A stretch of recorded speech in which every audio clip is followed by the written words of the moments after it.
Hey there, thanks for joining us at the Rabbit Hole of Research, where you'll learn a few facts that you can impress your friends with at a party. Hey, welcome back to the Rabbit Hole of Research, down here in the basement studio with a mini recap of episode 52, the physics and biology of extreme performance. So extreme. Extreme, that's right. We're not doing it. Don't start. You have me, Joe. Start what? You got Nick. And I'm down here in the basement studio all alone. There's no Georgia. Tonight she's feeling a little under the weather, so she won't record this mini, but she'll be back on the full episode in a couple of weeks. So, Be honest, she's watching something on TV upstairs. probably, or reading her Kindle, reading a book, getting ahead of the game. Yeah. So lastly, it was a fun episode. We had our guest with us, Hayley Reese Chow, author, ultramarathoner, Air Force engineer, fencer, just an incredible all-around person. So it was really fun chatting with her about pushing the body to the extreme physical limit, doing these ultramarathons, hundreds of miles through terrain, pushing through injury. And then we got into kind of biomechanical, like what would that take? Could we actually engineer average people to be superhuman? So it was a fun episode. Yeah. I didn't even know that a marathon running was a thing. You didn't? TBH. It was just like, oh. You mean ultramarathon running? Yeah, ultramarathon. Yeah. I mean, okay. Yeah. No, marathoning in general. I didn't know it was a thing. Like, people do that for fun? They do. Yeah. Crazy. Yeah. And I had mentioned a couple of mentions in there. A few things we talked about, and I said I would follow up, but there was a book by Ally Condie called Crossed. And in that book, the protagonist ran a journey across the province to find her friend. And she had to run all night through the canyons and was exhausted at the arrival. And it's mirrored the actual run in Greek mythology that kind of led to the marathon for this run from Marathon to Athens. In his victory, get the message, and he died at the end of that run. And speaking of that, Hayley had mentioned the race in Greece to celebrate the marathon's history, and it's called Spartathlon, and it's 153 miles, and you have to run it in 36 hours. So, are you ready to do that, Nick? Yeah. That's absolutely bonkers. Yeah, let's do it. I'm down. I'll probably die there in it, but it'll be a interesting way to go. Why not? The other thing that came up in the episode was about whales. Do they get the bends? And if we remember, the bends is decompression sickness, where you get the nitrogen bubbles form in your body and then it can cause painful joints, brain damage, death. And like Hayley was explaining, when you dive, then you got to hang out and let your body slowly readjust to before you come to the surface. And I think you had asked, we talked about whales and could they get to bends? And I said, oh, their kind of physiology prevents it. And also they usually don't ascend that quickly. Like they dive or they continue diving or they ascend slowly.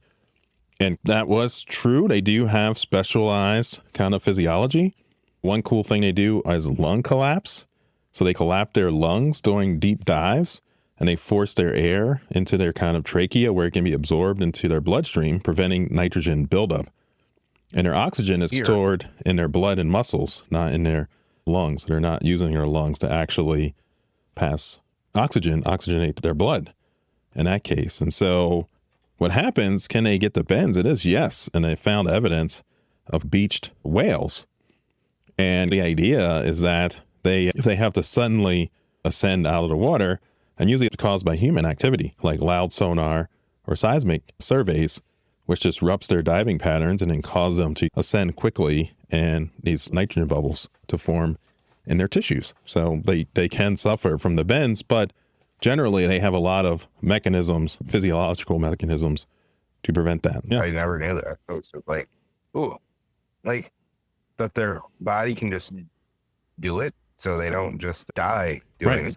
Right. I mean, they kind of, this collapsed lung. I mean, I was like, oh, is that collapsed lung? Like, wow, that seems serious. But yeah, it kind of forces all the air out so that you don't get this dangerous buildup. So that's really cool. Yeah, it's not something that you would think, oh yeah, they just collapsed their lung. Right, yeah. Just that happened to a person, they'd be at the ER or something. Like, oh. Right, that's not or good. You die. Yes, that's right. You don't. You die? In a human, you don't want to collapse lung. That's never good. That's problematic. I've seen That's that. a problem. I've seen that in enough movies. You don't want that. It sounds painful, but cool. It's okay. You just have to do chest compressions. Chest compressions? I don't know. I think you got to patch the hole, whatever collapsed the lung. I think you got to. I'm no MD, so I'm not going to go there. I'm sorry. We will have one on in a couple episodes with us, but yeah, so. Cool. That's all I had in that episode. I think it was really fun, insightful. People seem to be enjoying it. Was a good Some of the comments. So for us. Yeah. I also can't believe that we started a new season already. It's like, oh. Yeah, here we are. Season 3 is well on its way. We got shows recorded, ready to go. Yeah, it should be a fun one too. Like I said, I think we'll have some fun series. We have the Spider-Man villain. I'm excited about the lab safety episode. Little teaser with that one. Lick everything. Lick everything. Yeah, there it is. Don't do it. Yeah, but cool. What have you been into? What have you been listening to? Reading? Playing? I know I'm a little behind, but I just watched Nope for the first time the other day. Okay, yep. That was good. I wasn't expecting it to be sci-fi horror. Did you see it, Joe? I have not seen it, so it's on my list. I saw Get Out, and then I won't spoil anything. Yes, thank you. No, it's high on the list, but like many things, it gets pushed. Yeah, 100%. I enjoyed it though. I also don't watch trailers, so I didn't know anything going into it. I just thought it was going to be a horror because it was Jordan Peele. Right. But yeah, he very good job with that. And then I found this book all on my own, no help from anyone. And Georgia's going to get that one. I know, yes. Yeah, I know what book you're talking about. When the Wolf Comes Home. Yeah. I said it first. Georgia doesn't get credit for it. She finished it first, though, right? So I don't know, maybe. She's not here to talk about it, though, so it goes to me. That's right. If you're not here, it doesn't count. Yeah, exactly. Been listening to that, and yeah, that's a really cool story. I'm waiting for that audiobook to become available. So. Oh, are you the one waiting for it to become available? Yes, I'm one of the 2 people, I think, in the waiting queue, so. I know there's one behind me, and I'm like, oh, I'm just going to ignore that. I'm not going to look at it. That's me. And then, game-wise, I've been playing Revenge of the Savage Planet, which is a cartoonish graphic-style game where you got fired from a big corporation, and you are stuck in space. You have to pretty much gather materials and find your way back to Earth. Yeah, that's really cool. You're seeing all kinds of weird creatures around, and it is a lot of fun. Yeah, it's really cool. Really cool. But what about you, Joe? What have you been watching and reading and listening to? Yeah, so finished the Stranger Things season 5 finale. Really good. I enjoyed it. I know some people didn't like the finale, and I'm not going to spoil it. So we can. Is it the end of the show completely, or end of the show completely? That's right. Yeah, and there was a whole thing about conformity gate, and so a lot of people thought that there was going to be a secret finale, like the finale. They didn't like the finale of the show, and so they thought there was going to be a secret. So it blew up, and they said it was going to be January 7th. It didn't happen. Kind of like the end of the world predictions, and then they moved it. It was going to be the 12th, and so so now it's just a moving target. But the Duffer Brothers have said they have no more material. Like it's out there. So yeah, it was cool. I enjoyed it. It was a great callback to the 80s. If you lived during the 80s or enjoyed the movies of the 80s, it was a lot of cool little Easter eggs and giving a nod to that. And if you like D and kind of role-playing games, I really haven't played D&D, but I remember growing up in the 80s, and that was a big thing. But I do like role-playing board games, and so it kind of has that whole feel. So really good. It was excellent. All right, Joe, I'm going to ask you a question about the 80s. How was D&D a big thing in the 80s when there wasn't internet around to hear about D&D? Dude, stop it. All right. I know, but We had telephones. No, people knew about stuff. Like information still got around. It wasn't like we got chuck wagons and, telegrams. I don't know, man. I know you guys are just like stuck to your neighborhoods, and you're like, There was a lot of that, down, yes. My mama's gonna call me, and I gotta come home. That did happen. She's not gonna call me on a phone. She's just gonna yell outside the window. That did Say, happen. That was no. It was just you see these street lights, and when they come on, you should be on the porch. That was it. So that was when you start running when those street lights start flickering on. If you were still no, that being the case, I just didn't think like anyone would know about D&D. Yeah, no, it was really popular. I think in the 80s, wasn't that when it was a lot of people associated with the cults? And they touched on it in Stranger Things, where it became this big... They say panic. Right, exactly. Yeah. Yep. And that was all. So, yeah, D&D was in there. I mean, people knew it, people played it. I think it was you had to have in your community probably someone playing it and doing it, but I think it was there. And I remember I had an electronic D&D game that came out in the 1980 or 81, just like Dark Tower, which I just played. So I have a copy of that game. So with the actual original tower, and it was fun. So those things were in the zeitgeist, and we were aware of it. So we didn't need the internet. See, the internet, you don't need it. Let's go back to the good old days. Rock, paper, scissors. No, I don't want to. I don't want to use a bird and pigeon to get my notice across. Yeah. Speaking of, I'm going to send out this podcast to cassette tapes. That's it. That's right. Yeah, we got to mail it out. Oh, wait for your was mail. Cassette tapes before this? I don't remember. Cassette tapes are around. Come on, man. Speaking of, we were part of the 8-track era. Reset. I mean, my dad had 8. I mean, I know we had an 8-track player, so let's say that. But I have never bought an 8-track. So if that's I was post 8-track. So speaking of reset and technology, Fallout. So a few episodes into that. Yeah. Watching that, really good. Watching? I am, yeah. We were all caught up, so we're waiting for the next episode. So really good. I finally finished Bookwise. I've been enjoying it. Oh, good. Yep. Bookwise finished End of the World as We Know It. A lot of great stories in that. So it was took me a little bit to get through all the stories, but really worth it. Good read. Couple books, Lose Your Mind by Josh Pish, kind of exploring how to connect with your emotional kind of mindset, and is really how to use your nervousness and your kind of anxiousness and things to your benefit to kind of push through, to be more aware. And then I finished The Creative Act, A Way of Being by Rick Rubin, which is also really good about the creative process and going through that and thinking about how to be a creative, how to tap into your creativity, how to keep the creative kind of juices flowing. So yeah, both of those are really good books. Recommend them both for people who are struggling these days, maybe creatively or emotionally. They were just really kind of really good books to help reset for the new year. So yeah, so that's where I've been at, what I've been reading, what I've been digging.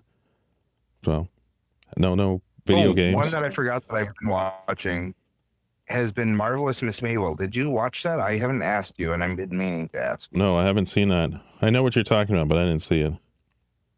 It's from the person who wrote and created Gilmore Girls. Yeah, no, I haven't seen that. Yeah. Well, you should jump on.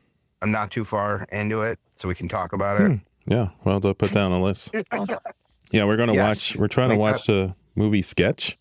It was like a movie and really good. So with Tony Hale? But maybe. I don't know. Georgia brought it home from the library. So we heard Andy J. Pizza podcast, a creative pep talk. One of the episodes, I think late last season, maybe December-ish. It had the creator of that movie on there, and it's talking about the process and the creative process. Really cool podcast. So Georgia picked up the movie, and we were going to watch that. So very cool. And a game I am playing.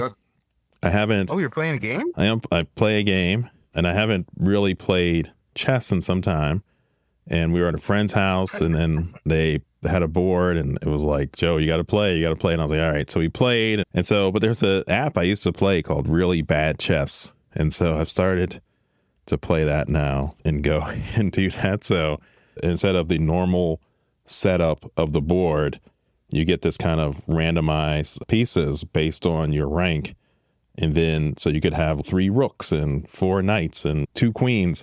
And then you play a game, and it really is nice because it really forces you outside the box to think about the pieces, where they're going, strategy. So I like it a lot. So I've been kind of getting back into that. Not sure if I'm going to get back into chess, but I am playing really bad chess right now. Hell yeah. So cool. Yeah. Yeah. You can confirm it is Tony Hale in that movie. Oh, okay. Oh, there it is. Ding, ding, ding. Yeah. Look it up. If Georgia was here, just she like would it know. was- Georgia would know if she would have had it. Yeah. So cool. Well, that's it. So what's the next episode that's coming out? The next episode is going to be space arcs and colonizing new worlds.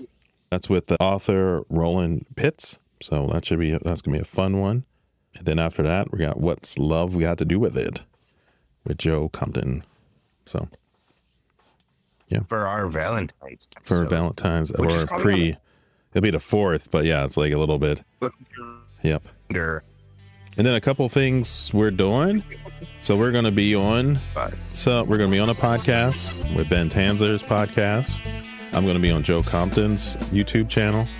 And then next week, so January 16th to the 18th, I'll be at MarsCon in Virginia Beach. So if you happen to live in that neck of the woods, come on down. I'm on several exciting panels. I'll put this in the newsletter that goes out. So yeah, so it'll be fun. Building a magical system.